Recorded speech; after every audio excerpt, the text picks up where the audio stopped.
warahmatullahi wabarakatuh. Selamat siang, semoga sehat selalu untuk kita semua.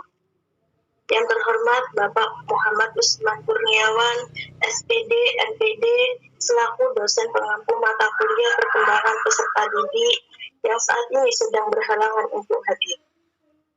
Serta rekan-rekan mahasiswa dari kelompok 7 yang saya banggakan.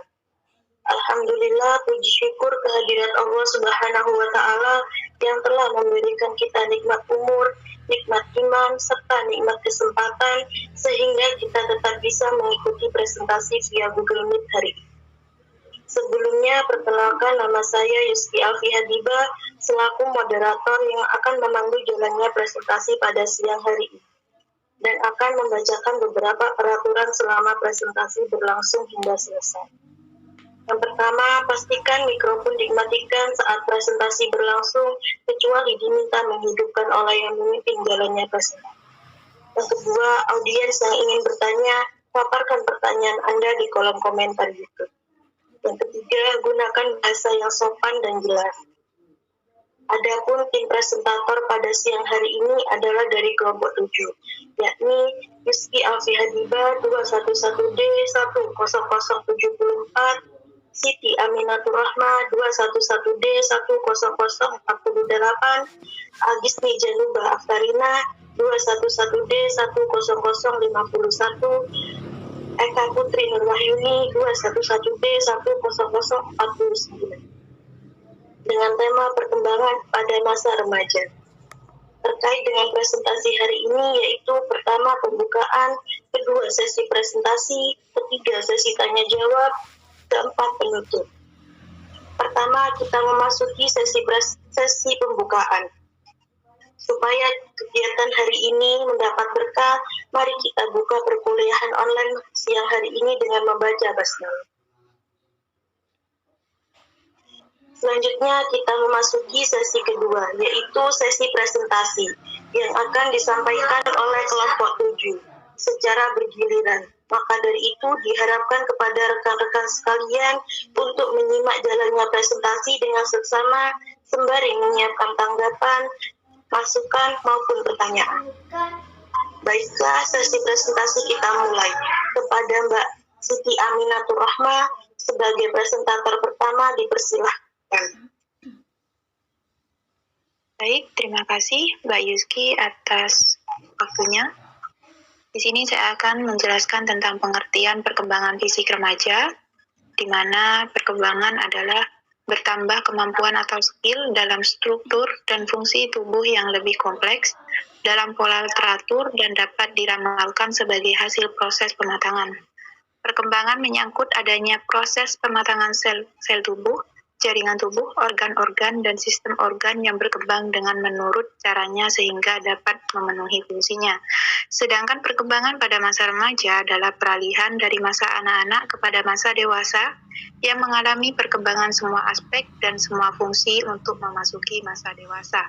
Masa remaja berlangsung antara umur 12 sampai 21 tahun bagi wanita dan 13 sampai 22 tahun bagi pria. Kemudian yang selanjutnya di sini ada faktor-faktor yang mempengaruhi perkembangan fisik remaja. Ada 3 faktor. Yang pertama sistem endokrin, yaitu bila sistem endokrin berfungsi normal, maka remaja akan memperlihatkan ukuran tubuh yang normal pula. Yang kedua ada faktor keluarga, yaitu faktor keturunan. Faktor keturunan antara lain gen yang mempengaruhi tinggi badan, berat badan, warna kulit, warna mata, dan warna rambut. Yang terakhir ada faktor perubahan fisik remaja yang terjadi pada saat pubertas merupakan pengaruh antara faktor genetik dan lingkungan. Poin yang selanjutnya di sini ada dampak perubahan fisik. Yang pertama, dampak terhadap keadaan fisik. Pada saat menstruasi, remaja wanita sering mengalami sakit kepala, sakit pinggang, kejang, dan sakit perut yang diiringi dengan pingsan dan muntah-muntah dan gangguan kulit. Kemudian yang selanjutnya ada dampak terhadap sikap dan perilaku. Ada beberapa dampak atau pengaruh perubahan fisik terhadap sikap dan perilaku, di antaranya ada bosan, kemudian emosi yang meninggi, dan hilangnya kepercayaan diri. Dampak yang terakhir adalah dampak terhadap jiwa. Perubahan fisik remaja yang berdampak pada perkembangan jiwanya. Dari perubahan fisik yang dialami remaja, yang terbesar pengaruhnya terhadap perkembangan jiwa remaja adalah pertumbuhan. Badan menjadi semakin tinggi dan besar, mulai berfungsi alat-alat reproduksi dan tanda-tanda seks atau pubertas. Untuk poin yang terakhir, di sini ada perkembangan kognitif, di mana perkembangan kognitif adalah perubahan kemampuan mental seperti belajar, memori, menalar, berpikir, dan bahasa. Menurut Piaget, seorang remaja termotivasi untuk memahami dunia karena perilaku adaptasi secara biologis mereka.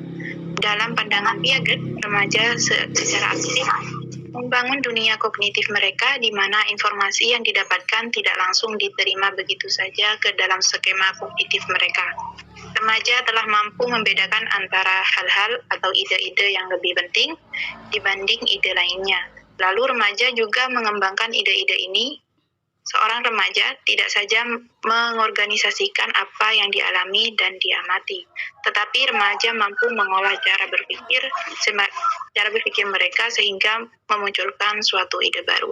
Mungkin itu saja yang dapat saya sampaikan. Saya kembalikan lagi kepada moderator. Baik, terima kasih. Selanjutnya, pemateri kedua, Mbak Agistri Januba Aftarina, dipersilahkan. Baik, terima kasih. Di sini kita akan membahas tentang perkembangan kepribadian.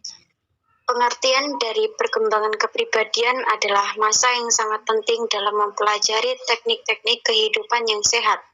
Masa ini mulai pada usia 12 tahun dan berakhir sekitar usia 17 atau 18 tahun.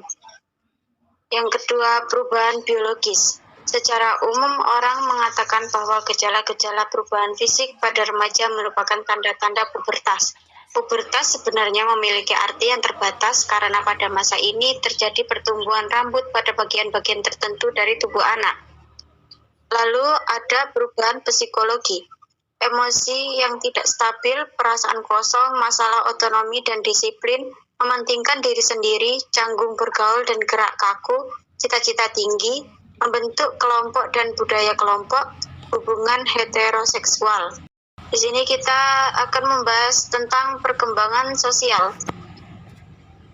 Yang pertama, kelompok teman sebaya. Percepatan perkembangan pada masa puber berhubungan dengan pemasakan seksual yang akhirnya mengakibatkan suatu perubahan dalam perkembangan sosial. Sebelum memasuki masa remaja, biasanya anak sudah mampu menjalin hubungan yang erat dengan teman sebaya. Yang kedua, melepas dari orang tua. Perbedaan standar perilaku, merasa menjadi korban perilaku yang kurang matang, masalah palang pintu, metode disiplin. Next, perkembangan emosional. Pengertian emosi adalah suatu perasaan dan pikiran yang khas, suatu keadaan biologis dan psikologis, dan serangkaian kecenderungan untuk bertindak. Emosi dan perasaan adalah dua hal yang berbeda, tetapi perbedaan antara keduanya tidak dapat dinyatakan dengan tegas. Emosi dan perasaan merupakan suatu gejala emosional yang bersifat kualitatif berkelanjutan, akan tetapi tidak jelas batasnya.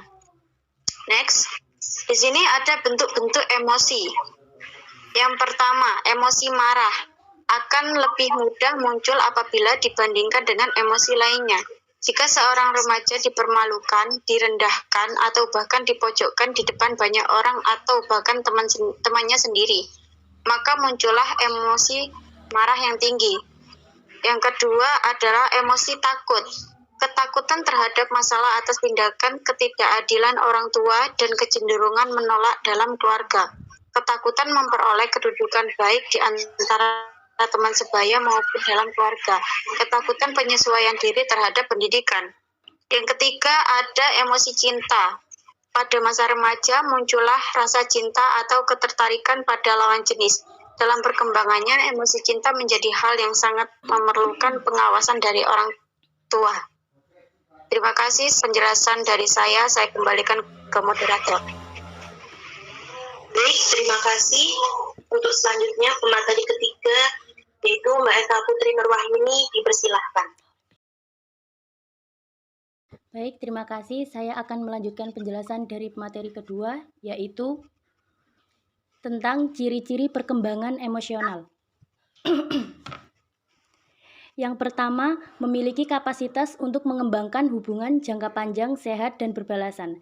Kemampuan ini akan diperoleh jika individu memiliki dasar yang telah diperoleh dari perkembangan sebelumnya, yaitu trust, pengalaman positif di masa lalu, dan pemahaman akan cinta.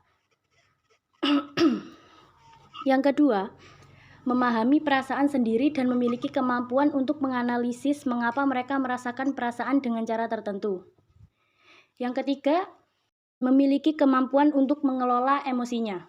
Yang keempat, gender berperan secara signifan dalam penampilan emosi remaja. Laki-laki kurang menunjukkan emosi takut selama disetres dibandingkan dengan perempuan.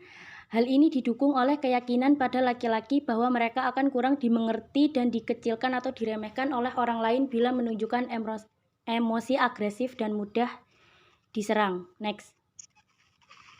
Kematangan emosional. Suasana lingkungan anak hendaknya betul-betul memberikan kesempatan kepada anak agar mereka dapat mengembangkan emosinya secara baik, sehingga diperoleh kematangan emosional. Perkembangan emosi baik akan berpengaruh terhadap hubungan interaksi, baik hubungan interaksi dengan dirinya sendiri maupun interaksi dengan lingkungannya. Selanjutnya, implikasi emosional. Yang pertama, belajar mengembangkan kesadaran diri. Caranya adalah mengamati sendiri dan mengenali perasaan sendiri, menghimpun kosakata untuk mengungkapkan perasaan, serta memahami hubungan antara pikiran, perasaan, dan respon emosional. Yang kedua, belajar mengambil keputusan pribadi. Caranya adalah mencermati tindakan-tindakan dan akibat-akibatnya, memahami apa yang menguasai suatu keputusan, pikiran atau perasaan, serta menerapkan pemahaman ini ke masalah-masalah yang cukup berat. Yang ketiga, belajar mengelola perasaan dengan cara memantau pembicaraan sendiri untuk menangkap pesan-pesan negatif yang terkandung di dalamnya, menyadari apa yang dibalik perasaan, misalnya sakit hati dan mendorong amarah, menemukan cara-cara untuk menangani rasa takut, cemas, amarah, dan kesedihan.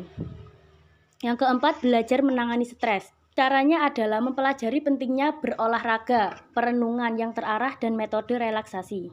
Yang terakhir, belajar berempati. Memahami perasaan dan masalah orang lain, berpikir dengan sudut pandang orang lain, serta menghargai perbedaan orang lain mengenai sesuatu. Yang terakhir, implikasi pendidikan. Pendidikan adalah hal mutlak yang wajib dimiliki oleh semua individu di dalam setiap ajaran agama menganjurkan agar setiap individu wajib berusaha untuk mendapatkan pendidikan. 1. Pendidikan yang berlaku di Indonesia, baik pendidikan yang diselenggarakan di dalam sekolah maupun di luar sekolah pada umumnya diselenggarakan dalam bentuk klasikal. 2. Beberapa usaha yang perlu dilakukan dalam penyelenggaraan pendidikan sehubungan dengan minat dan kemampuan remaja yang dikaitkan terhadap cita-cita kehidupannya. 3. Keberhasilan dalam memilih pasangan hidup untuk membantu keluarga banyak ditentukan oleh pengalaman tugas-tugas perkembangan masa-masa sebelumnya. Yang terakhir, pendidikan tentang nilai kehidupan untuk mengenalkan norma kehidupan sosial kemasyarakatan perlu dilakukan. Terima kasih, mungkin hanya itu saja yang bisa saya sampaikan. Selebihnya saya kembalikan kepada moderator. Baik, terima kasih. Presentasi baru saja usai kita simak. Sekarang kita memasuki sesi tanya jawab. Untuk sesi tanya jawab, pertanyaan bisa ditulis di kolom komentar YouTube yang nantinya akan kami jawab di sana. Selanjutnya, baiklah, saya ucapkan banyak terima kasih kepada para audiens dan presentator untuk presentasi hari ini. Untuk sesi yang terakhir yaitu penutup. Marilah kita tutup dengan bacaan hamdalah. Sekian presentasi kita hari ini. Saya akhiri. Wassalamualaikum warahmatullahi wabarakatuh.